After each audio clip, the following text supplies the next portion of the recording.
Bom dia, pessoal. Tudo bem? Espero que sim, espero que todos estejam bem, isolados em suas casas, né? Essa situação que, como eu já disse em outros vídeos gravados, não é boa para ninguém, mas que é o que nós temos para o momento, né? Temos que cumprir aí as determinações das autoridades. Por enquanto ainda estão suspensas as nossas aulas presenciais. Eu tinha esperança que no mês de maio nós retornássemos, mas pelo jeito a coisa está se complicando. Então, enquanto isso não acontece, enquanto nós não voltamos, nós continuamos com os nossos encontros aqui virtuais, nossas aulas, nossos textos, nossos exercícios, né? Vocês devem, até antes eu estou hoje gravando a aula para a turma do quarto A e do quarto B, Direito Constitucional 2, né? E vocês devem ter, hoje é dia 6 de maio, a aula está sendo gravada dia 6 de maio, estou aqui na minha residência, e vocês devem ter, na semana passada, entregue as atividades relativas a M1, né? Que até dia 9 agora eu lanço as notas, né? Como vocês observaram, eu optei por fazer um trabalho, não uma prova convencional, não me senti à vontade de fazer uma prova, mas um trabalho de pesquisa, né? E até no final de semana agora eu lanço as notas relacionadas a M1, tá ok, pessoal? Muito bem. Nós estamos tratando aqui de acordo com o nosso plano de ensino, do Poder Executivo, né? Na nossa última aula, se vocês se recordam, nós entramos no assunto responsabilidade do presidente da República, né? É um assunto que, inclusive, é bastante interessante estudar nesse momento que nós passamos, né? Tendo em vista os fatos que estão sendo noticiados pela mídia e a gente entender juridicamente as consequências que podem acontecer em relação ao desdobramento desses fatos políticos, né? Seja no âmbito de responsabilidade, seja no âmbito até criminal. Então, na aula passada, que nós começamos a falar sobre a responsabilidade, também nós falamos sobre os ministros, falamos sobre os conselhos, né? Nós dissemos que isso o senhor já sabe, desde os primeiros semestres, né? Que o sistema de governo adotado pelo Brasil, o sistema presidencialista, ele admite a responsabilização do presidente pelos atos por ele praticados. E essa responsabilização ela pode ser tanto política, como pode ser uma responsabilização criminal, né? Então, no exercício das suas atividades, né, o presidente pode cometer aquilo que nós chamamos de crimes de responsabilidade, que são de natureza política, né? E também, como qualquer cidadão, como qualquer pessoa, está sujeito também ao cometimento de crime. Acontece que, por se tratar do presidente da República, existem algumas imunidades formais, existem algumas diferenças em relação ao processo relacionadas às outras pessoas, né? Então, a primeira regra. Então, sabemos já que o presidente pode ser responsabilizado tanto politicamente, pela prática dos crimes de responsabilidade, né? É o processo de impeachment que nós já falamos, né? Como ele pode ser responsabilizado criminalmente pela prática de crimes comuns. Mais um regime jurídico diferenciado próprio, permeado por imunidades formais. Na primeira imunidade formal, que se refere ao crime de responsabilidade, que nós já falamos, e que também se aplica em relação aos crimes comuns, está em que, para que possa ser processado, há necessidade da autorização da Câmara dos Deputados. Então, seja por crimes de responsabilidade, seja por crimes comuns, a Câmara sempre é chamada para analisar, né, as acusações e autorizar ou não. E essa autorização se dá por 2/3 dos membros da Câmara dos Deputados, a Casa do Povo, tá? Ok, pessoal? Essa seria a primeira chamada imunidade formal, que nós já falamos, né? E ela se aplica tanto aos crimes de responsabilidade como aos crimes comuns. Uma outra questão que nós também já comentamos, antes de entrar aqui especificamente em relação aos crimes comuns, é que o julgamento do presidente se dá em relação aos crimes de responsabilidade, nós já vimos, no Senado Federal. Quem julga o presidente pela prática dos crimes de responsabilidade é o Senado Federal. A Câmara autoriza, o Senado julga. Está lá material que encaminha para os senhores. E em se tratando de crimes comuns, o órgão competente para o julgamento é o STF. Tá? Então, crimes comuns, crimes de responsabilidade, órgãos distintos, né? Nós definimos na aula passada que eram crimes de responsabilidade, né? O artigo 85 traz, são aqueles crimes que atentam contra a Constituição, e embora tenham esse nome de crime, né? Eles não têm uma pena de prisão. A pena possível é a perda do cargo, né? E a inabilitação por 8 anos para o exercício de qualquer função pública, né? Não pode nem prestar concurso, qualquer função pública fica inabilitado, né? E nós fizemos aquela discussão, né, se essas sanções são cumulativas de acordo com a Constituição, porém, no caso da ex-presidente Dilma, o Senado, uma interpretação até fora daquilo que a doutrina estabelecia, houve por bem aplicar apenas a pena da perda do mandato, tá? Isso tudo foi falado. Falamos sobre o procedimento do impeachment, né, que é aquele juízo de admissibilidade feito pela Câmara, e depois o processo de julgamento, que é feito pelo presidente. Cabe lembrar aqui, pessoal, que recebido a autorização para instalação de processo contra o presidente, seja crime de responsabilidade, seja de crime comum, automaticamente o presidente é afastado das suas funções. Esse afastamento dura no máximo 180 dias. 180 dias. Então, é aquela situação. Se ele foi afastado, passou 180 dias, ainda não encerrou o processo, ele volta para o cargo. O processo continua. Mas então é um prazo para que se encerre esse processo, tá?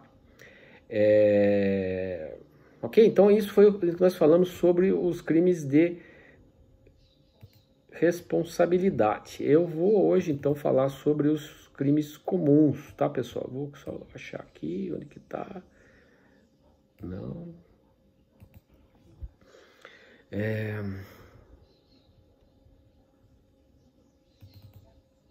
Crimes comuns, isso, muito bem. Então, crimes de responsabilidade, nós já falamos, né?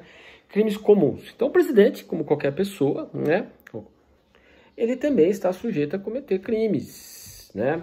Eu estava brincando, fazendo uma brincadeira aqui, pessoal, se me permitem.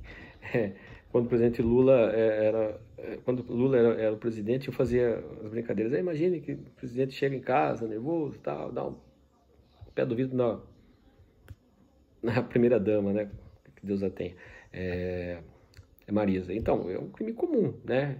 A questão é, ele responde por esses atos, ele responde por esse crime durante o exercício do seu mandato? Então, vamos entender bem essa situação.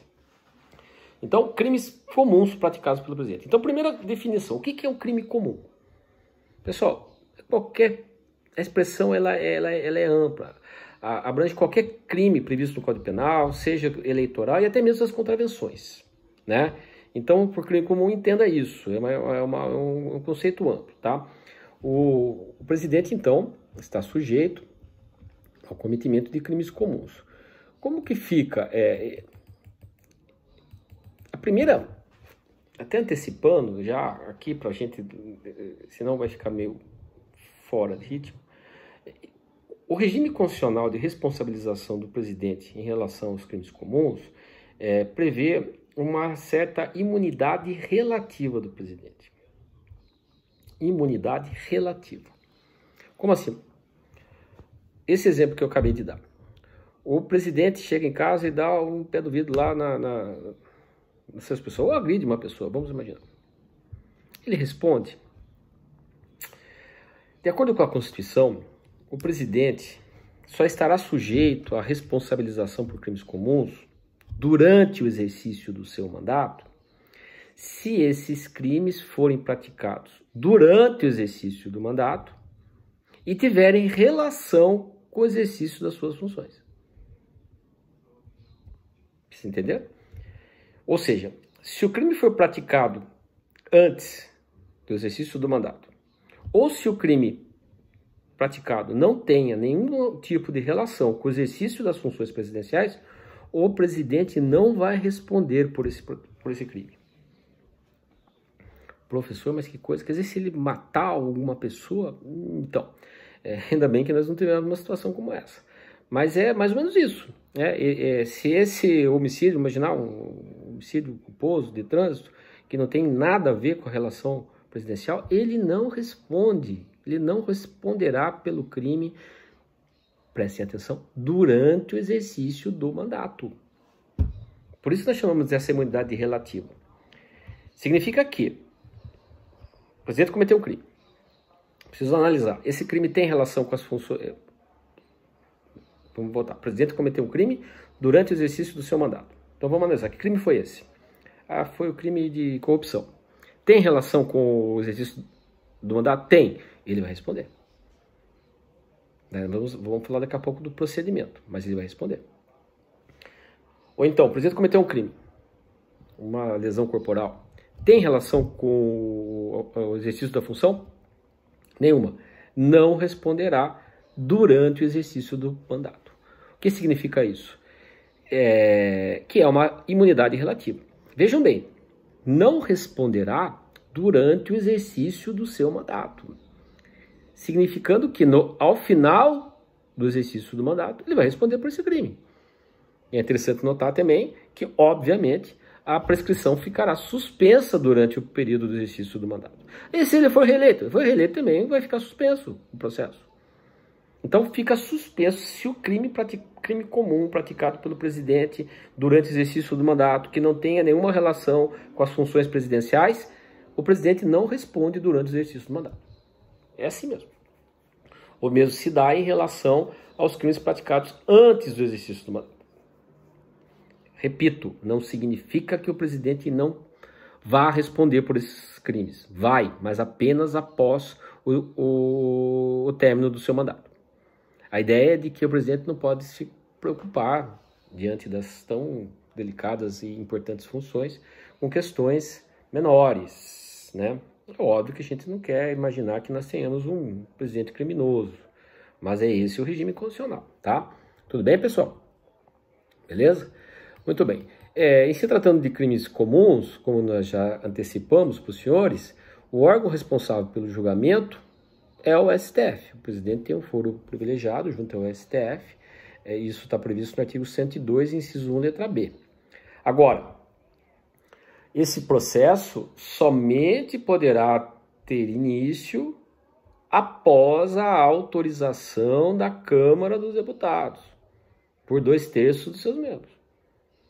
Então, eventual denúncia contra o presidente pela prática de crime comum deve ser submetida antes à Câmara dos Deputados para análise se de fato é o caso de continuar ou não esse processo contra o presidente. Até para fazer essa análise, se o crime tem relação com o exercício das funções, etc. Tá? Então, embora seja o STF o órgão responsável constitucionalmente pelo julgamento, esse julgamento só se dará se houver a autorização da Câmara. Tá? É aquilo que nós chamamos de juízo de admissibilidade, que é necessário tanto em relação aos crimes de responsabilidade, como em relação aos crimes comuns. Tá? Então, o processo só pode continuar se houver essa autorização. Daí uma pergunta, até uma pergunta atual aqui, do que está acontecendo hoje no nosso cenário político, né, na política brasileira. É possível a instauração de inquérito policial contra o presidente? Sim, pessoal. Inquérito policial ainda não é processo. Inquérito policial é procedimento administrativo de investigação. É no inquérito onde são colhidas as provas da prática de um ilícito penal, né? Então, está aí em andamento um inquérito policial contra o presidente da República, né? Em relação às declarações do ex-ministro Moro, né? E esse inquérito não precisa de autorização da Câmara. Até porque é no inquérito que são coligidas as provas que vão eventualmente embasar a denúncia que quem é competente para oferecer ao Procurador-Geral da República no STF. Tá? Então, o inquérito é a peça administrativa onde são colhidas as provas. Então, é possível, sim, a instauração do inquérito policial contra o presidente da República, independentemente da autorização da Câmara. E aí, eu sei que os senhores ainda não estão, ainda não estudam direito processual penal, né? Salvo engano, não, né? Quarto semestre. E uma outra pergunta. É possível oferecimento de denúncia? Denúncia é a petição inicial da ação penal contra o presidente da República? A resposta também é sim. Vejam bem, o que a Constituição exige é que, para a instauração do processo, é necessária a autorização da Câmara, por 2/3 de seus membros. A denúncia é a petição inicial da ação. Então, vamos imaginar a seguinte situação, bem resumidamente. Como eu já disse, os senhores não estão estudando o processo penal. Concluído o inquérito, né, relatado pela autoridade policial, esse inquérito é remetido ao Ministério Público, que no caso aqui, o Ministério Público responsável, o órgão do Ministério Público responsável pelo oferecimento da denúncia contra o presidente é o Procurador-Geral da República. Então, encaminha o Procurador-Geral da República, ele analisa que ali existem indícios, sim, de crime e a materialidade desse crime e oferece a denúncia. Pode oferecer a denúncia? Precisa de autorização? Também não precisa de autorização para oferecer a denúncia contra o presidente. Agora, o STF, para receber essa denúncia e, consequentemente, instaurar a ação penal contra o presidente, aí sim a necessidade da autorização da Câmara dos Deputados. Vocês entenderam? Então, questão que tem sido muito explorada, é possível sim autorização, instalação de inquérito, bem como o oferecimento de denúncia contra o presidente. O que não é possível é o recebimento dessa denúncia sem que antes ocorra a autorização da Câmara, aquilo que nós chamamos de juízo de admissibilidade, tá? Ok, pessoal? Esse juízo de admissibilidade é necessário nos crimes de responsabilidade, nos crimes comuns, tá? E aqui, aquilo que nós já comentamos, né? O presidente tem essa chamada imunidade relativa, né? Ele não responde por atos que não tenham, durante o exercício do mandato, que não tenham relação com as funções presidenciais ou que tenha sido praticados antes do exercício antes do exercício do mandato. No caso, ficaria suspenso o processo. Essa disposição, pessoal, está prevista no artigo 86, parágrafo 4º da Constituição. 86, parágrafo 4º. De acordo com a doutrina, verificada essa situação, que aquele crime praticado não tem relação com as funções, é declarada a chamada irresponsabilidade relativa temporária do presidente. Olha, irresponsabilidade relativa temporária. Ou seja, ele não vai responder durante o exercício do mandato. Ok, pessoal? Lembrando que também, nesse caso, fica suspensa a prescrição também, óbvio, né? Pessoal, muito bem. Então, vamos agora partir para uma situação. Vamos imaginar que o presidente cometa um crime comum e esse crime comum, ele tem sim funções, durante o exercício do mandato, tem relações com as funções. A Câmara autoriza, é instaurado o processo. O processo vai correr, então, perante o STF. Toda a instrução processual, oitiva de testemunhas, tudo vai correr no STF, competente originariamente para o julgamento do presidente da República. No caso de ser condenado por crime comum, e após o trânsito em julgado dessa condenação, o presidente perde o mandato. Porque a consequência da condenação criminal transitada e julgada é a perda do mandato, pessoal. Isso está previsto lá, vocês já estudaram isso, no artigo 15, inciso 3º da Constituição, né? Porque a eventual condenação pela prática de crime transitado e julgado, ela acarreta na suspensão dos direitos políticos da pessoa, do condenado. E, por consequência, aquele que está cumprindo o mandato perde o mandato, tá? E o presidente pode ser preso? Pessoal, de acordo com o artigo 86, parágrafo 3º da Constituição, o presidente somente poderá ser preso na hipótese de condenação definitiva, transitada em julgado. O que significa, em outras palavras, que não é admissível nenhuma espécie de prisão processual do presidente, seja temporária, seja preventiva. Isso está no artigo 86, parágrafo 3º, pessoal. Artigo 86, parágrafo 3º. Vou até ler para os senhores aqui, porque isso aqui é importante. Artigo 86. Vamos lá, pessoal? Constituição na mão sempre é muito importante, né? Olha aqui. Parágrafo 3º. Enquanto não sobrevier sentença condenatória nas infrações penais comuns, o presidente da República não estará sujeito à prisão. Tá? E aqui, até aproveitando para ler aquilo que eu já disse anteriormente, né? O presidente da República, na vigência do seu mandato, não pode ser responsabilizado por atos estranhos ao exercício das suas funções. É aquela chamada imunidade relativa. Então, mas voltando à questão da prisão.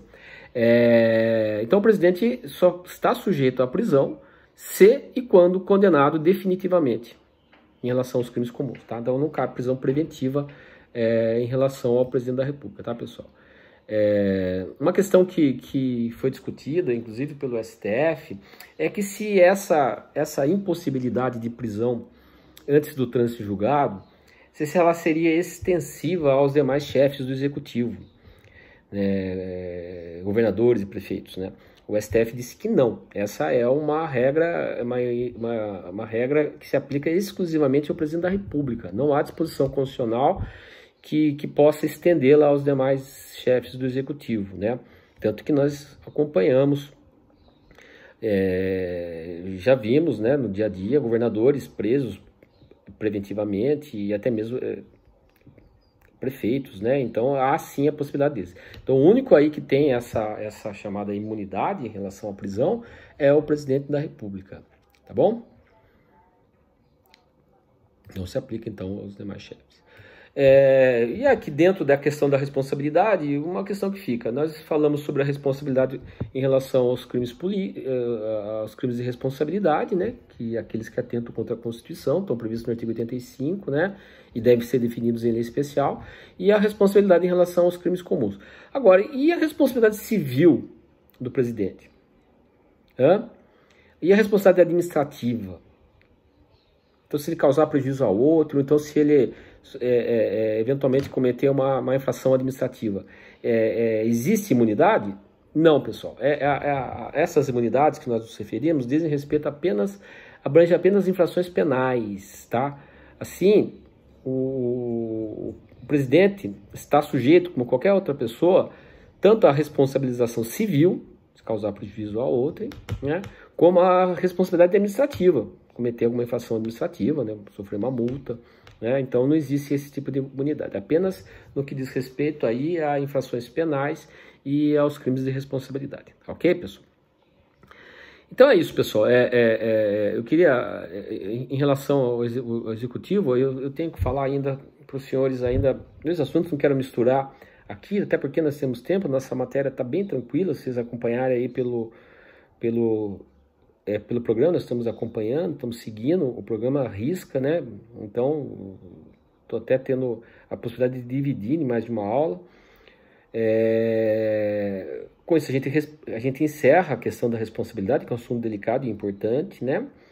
E ainda eu tenho para falar sobre o executivo, tenho que falar sobre a segurança pública, né? Ainda, sobre os órgãos responsáveis pela segurança pública, as polícias, né? Polícia Civil, Polícia Militar, Polícia Federal, as guardas civis, né? O papel de cada uma, né? Tenho que falar também sobre as Forças Armadas, rapidamente, composição, o papel das Forças Armadas, e é muito importante falar nesse atual momento, inclusive, né? E a gente encerra o Poder Executivo, né? Capaz até de dar tempo da gente... Deixa eu até dar uma olhada aqui. A gente começar a falar sobre o Poder Judiciário, embora o Poder Judiciário não esteja incluído. Não é essa pasta aqui.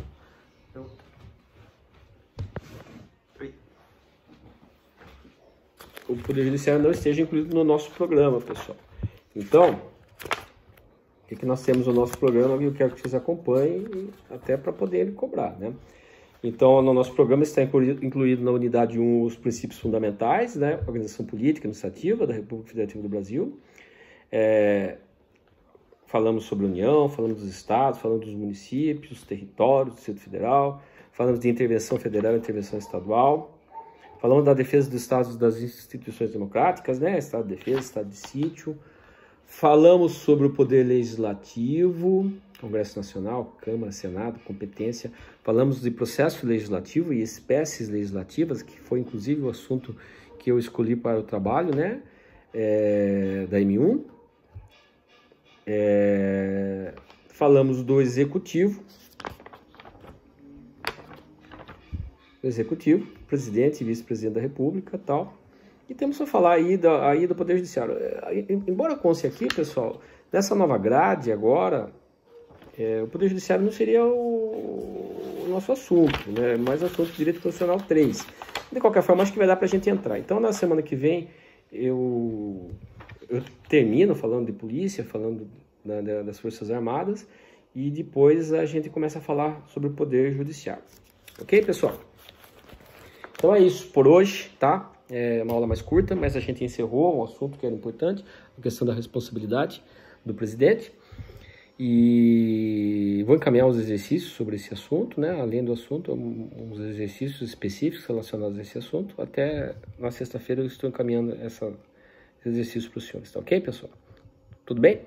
Lembrando, senhores, que é muito importante que os senhores, além das tarefas que os senhores recebem, né? As aulas, os textos, os exercícios, né? Pesquise, aproveite, se tem um tempo a mais, estão em casa, estão no computador, tá fazendo exercício, vai lá, entra no site, vê um texto sobre o assunto, pesquisa, estuda, né? Principalmente aqueles que têm tempo, tá bom? Pessoal, muito obrigado e até o nosso próximo encontro, tá? Um abraço a todos.